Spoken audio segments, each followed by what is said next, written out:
Selamat bertemu lagi dengan saya Suyed Mujirno dari Kota Salatiga, Jawa Tengah. Kisah kali ini terjadi di wilayah Asrama Polisi Jagoan Magelang. Waktu itu pangkat kepolisian itu berbeda dengan sekarang, ya. Kalau sekarang ini pangkat polisi dari yang terbawah itu diurutkan Barada, Baratu, dan ya Bayangkara 2, Bayangkara 1, kemudian dan seterusnya ke atas ada Ajun Brigadir Polisi 1, Ajun Brigadir Polisi 2, dan seterusnya ke atas sampai dengan yang tertinggi Jenderal. Pangkat waktu itu mulai tahun 60 itu pejabat Presiden Juanda itu mengeluarkan tata susunan kepangkatan kepolisian. Itu yang terendah agen polisi, kemudian di atasnya agen polisi kepala, kemudian yang ketiga brigadir polisi, kemudian ajun inspektur polisi, kemudian yang tertinggi itu kalau yang sekarang jenderal, waktu itu direktur jenderal polisi, ya, direktur jenderal polisi. Nah, ini kejadiannya terjadi sekitar tahun masih menggunakan tata susunan pangkat Polri waktu itu. Tapi kalau itu saya gunakan, mungkin pendengar atau anggota yang mengenal kepangkatan kepolisian sekarang ini agak bingung. Jadi karenanya saya gunakan saja pangkat saya sejajarkan pangkat waktu itu dengan pangkat masa sekarang. Seandainya ada perbedaan, yaitu karena ada penambahan pangkat lebih banyak yang pangkat sekarang ini, ya. Jadi yang pertama itu kejadian terjadi di suatu malam, kira-kira dari Kamis malam Jumat, ya, hari Kamis malam Jumat itu bunyi lonceng tanda waktu di penjagaan asrama polisi Jagoan baru saja dipukul 8 kali. Artinya waktu itu jam 8 malam. Jadi setiap jam itu lonceng dipukul oleh petugas jaga atau piket atau siapa saja yang kebetulan berdekatan di situ memukul. Jadi jam 8 itu baru saja dilaksanakan serah terima jabatan dari petugas jaga siang, ya. Petugas jaga siang tadi dipimpin oleh Ajun Inspektur Polisi 2 Warman, kemudian diserahkan kepada petugas jaga malam yang dipimpin oleh Ajun Inspektur Polisi 2 Darmono. Ini masing-masing regu jaga itu terdiri dari 8 personil. Jadi ini tidak termasuk ada satu piket yang juga ada di situ, tapi tugasnya agak berbeda dengan yang tugas jaga. Untuk yang jaga ini sebelum menyebar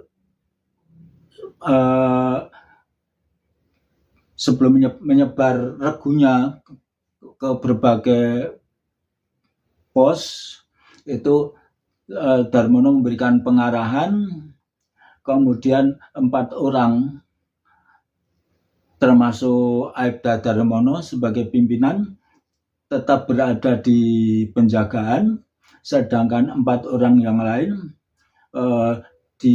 dipimpin oleh Brigadir Polisi Suryanto itu mendapat giliran bertugas di wilayah ruang tahanan. Ruang tahanan ini dari penjagaan kira-kira jaraknya 200 meteran ya, kurang lebihnya sekian itu, tapi untuk tepatnya ya saya belum paham. Kemudian tugas-tugas rutin dimulai, jadi setiap jam itu begitu jam dinding di ruang penjagaan berbunyi, maka akan dipukul sesuai jamnya. Jadi kalau sudah jam 10 ya dipukul 10 kali, kalau sudah jam 12 dipukul 12 kali. Ya ini bunyi lonceng ini tentu saja memberikan ketentraman kepada para warga yang istirahat di rumah masing-masing di asrama, tapi juga membuat yang jaga selalu berjaga supaya tidak tidur semua. Saat ada yang tidur ya giliran. Kemudian tidak terasa itu sudah jam tengah malam lebih, jam 12 lebih. Lonceng sudah dipukul 12 kali.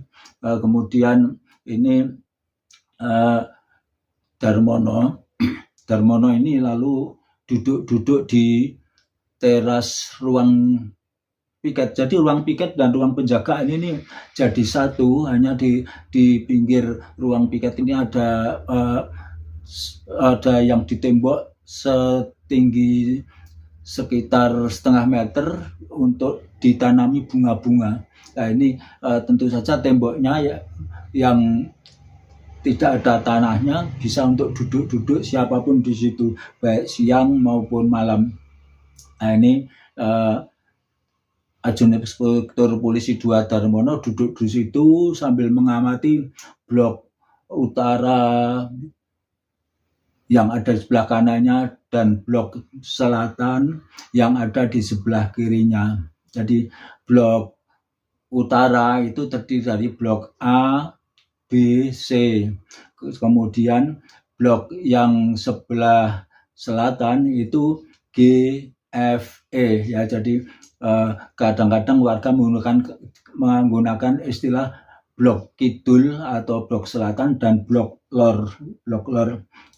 Sekitar jam 12:30 atau lebih kurang, waktu tepatnya Darmono tidak ingat, itu Darmono mendengar namanya dipanggil, Pak Dar. Pak Dar tadinya hanya mendengar samar-samar, kok makin jelas, kemudian ditengok. Ternyata di depannya ya jaraknya kurang lebih 1 meter gitu ya, itu ada seorang wanita berkebaya, bersanggul ya. Kemudian wajahnya tadinya samar-samar tapi makin jelas dan itu menunjukkan ternyata wajah yang rusak, jadi wajah yang sudah proses pembusukan. Darmono ini meskipun berdebar-debar tapi tidak takut sama sekali ya, karena pernah bertugas di reserse lama, di satuan lalu lintas juga lama, sehingga terbiasalah kalau yang namanya mengawasi proses bongkar mayat untuk otopsi. Kemudian waktu di lalu lintas juga biasa kalau ada kecelakaan, baik korbannya masih lengkap atau sudah hancur, itu Darmono juga biasa di lalu lintas itu kalau datang pertama kali setelah memberi coretan-coretan tanda gambar dengan kapur, itu mengangkat jenazah, diinggirkan untuk menunggu ambulan dan sebagainya. Jadi melihat pemandangan mengerikan yang bagi orang lain itu mengerikan, bagi Darmono ini sudah biasa. Jadi rasanya tidak ngeri, hanya terkejut aja dan berdebar-debarnya cukup lama. Kemudian itu tadi kan Darmono terus tanya, kamu siapa gitu. Kemudian wanita berkebaya itu menjawab, saya Yanti Pak Dar. apa lupa dengan saya istrinya Brigadir Santoso. Oh, Darmono ya terkejut juga karena tadi waktu setelah maghrib dia juga termasuk diundang untuk mengikuti tahlil di tempat Brigadir Santoso untuk tahlilan atau selamatan istrinya yang meninggal dunia seminggu sebelumnya. Kemudian ini Darmono tanya, kok mau ketemu saya, ada apa Bu Santoso? Ya, biasanya kan yang dipanggil nama suami, bukan Yanti, tapi ada keperluan apa Bu Santoso? Kan kamu sudah meninggal itu. Terus ini Yanti bertanya, apa Pak Darmono lupa kalau Pak Darmono ini masih hutang dengan saya. Kalau tidak salah jumlahnya 25.000. Jumlahnya 25.000. Waktu itu uang 25.000 masih sangat tinggi, ya, masih sangat tinggi.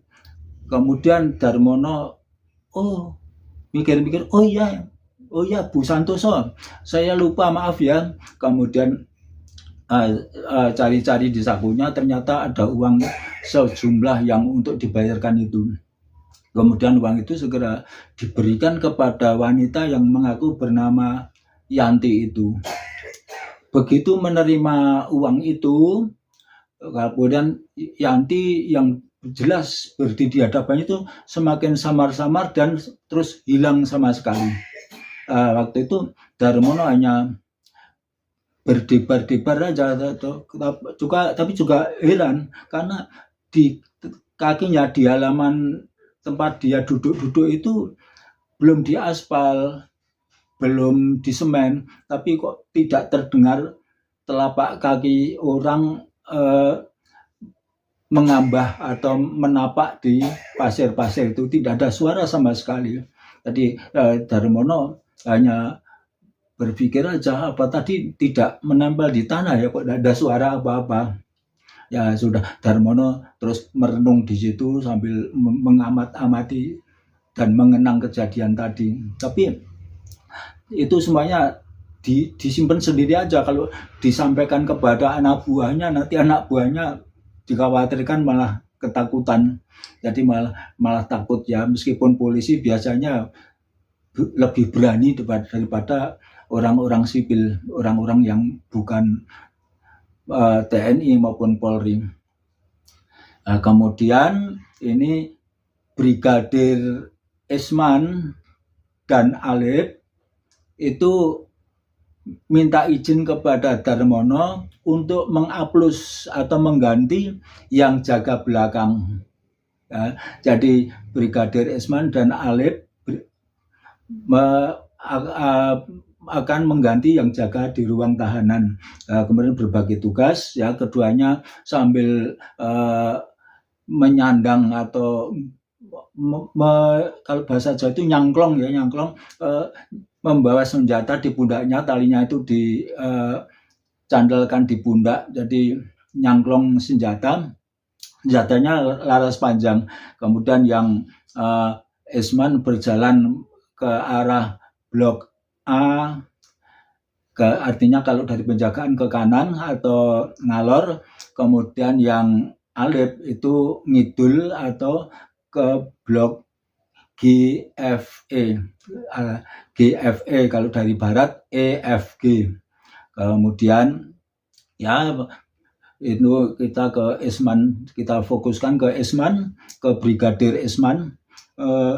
Sampai di blok A itu biasanya berjalannya kan di antara blok dengan batas pagar asrama. Waktu itu pagar asrama itu belum tembok, ya, masih kawat berduri. Kemudian di sebelah utara asrama itu masih sawah yang sangat luas.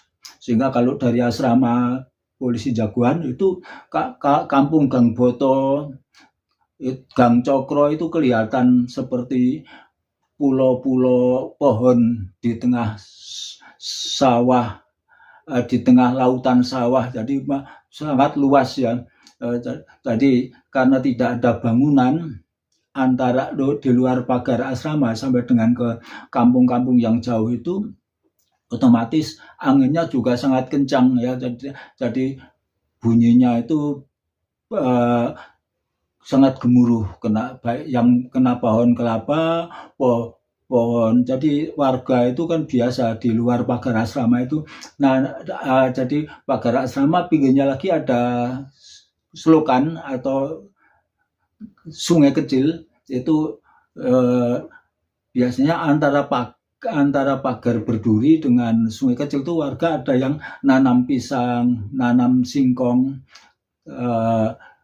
dan sebagainya, sehingga biasa ini nambah rame suara angin meniup daun macam-macam tadi. Kemudian blok A dilewati, ya di blok A hanya menegur seorang warga, seorang tetangga yang belum tidur dan masih nyetel radio, mendengarkan wayang kulit. Ya paling menegur, belum tidur om, belum ini, jaga ya Pak D. Iya ini jaga, mari om. Nah terus jalan terus dari blok A ke blok B. Blok B kebetulan sudah sepi, tidak menemukan tetangga yang masih berjaga. Jadi waktu itu lampunya kan masih 110 volt, jadi sinarnya juga kuning ya, karena belum seperti sekarang yang ada lampu LED, ada apa ya, dulu belum ada LED. Lampu itu seandainya 60 juga sinarnya tidak putih seperti sekarang, sehingga pada jarak 10 meter itu, apalagi tiang listriknya cukup tinggi, itu pemandangan sudah samar-samar ya. Kemudian di blok B, blok kedua dari arah timur tadi, Esman mendengar di sumur itu terdengar suara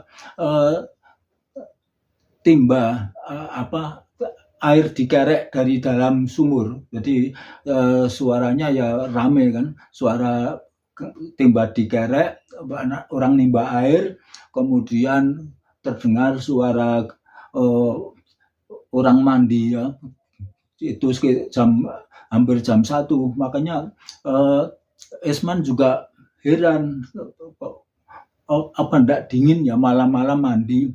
Kemudian Esman ini teriak-teriak kepada yang mandi, ini malam-malam mandi apa ndak dingin?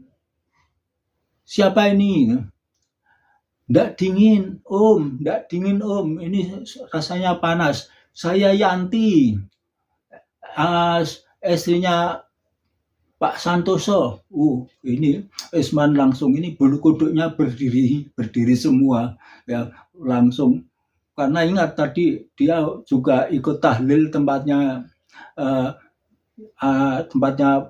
Pak Santoso yang tahlil istrinya tuh genap 7 hari. Jadi dia langsung, ini senjatanya diambil dari pundak, dijinjing pakai tangan kanan, lalu lari cepat gitu ya. Jadi lari. Jadi terus dari blok B, biasanya kan dari blok B langsung ke blok C ya.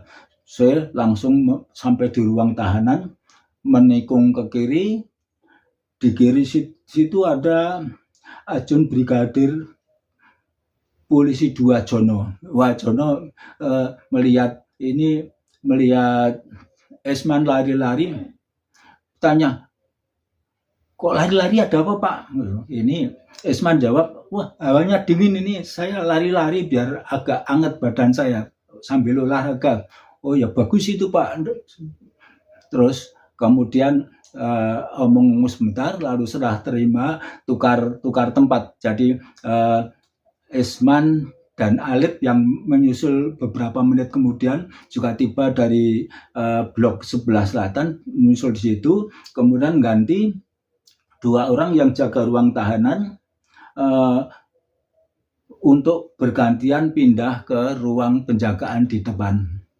Ini, jadi itu ya sampai pagi sampai hampir serah terima jabatan, baik Darmono maupun Isman itu tidak memberitahukan pengalaman khususnya semalam. Jadi disimpan sendiri. Tapi entah beberapa hari kemudian ya cerita juga, tapi ceritanya sambil bisik-bisik ya. Jadi pengalaman yang tak terlupakan. Demikian kisah yang saya sampaikan sekarang. Sampai bertemu lagi.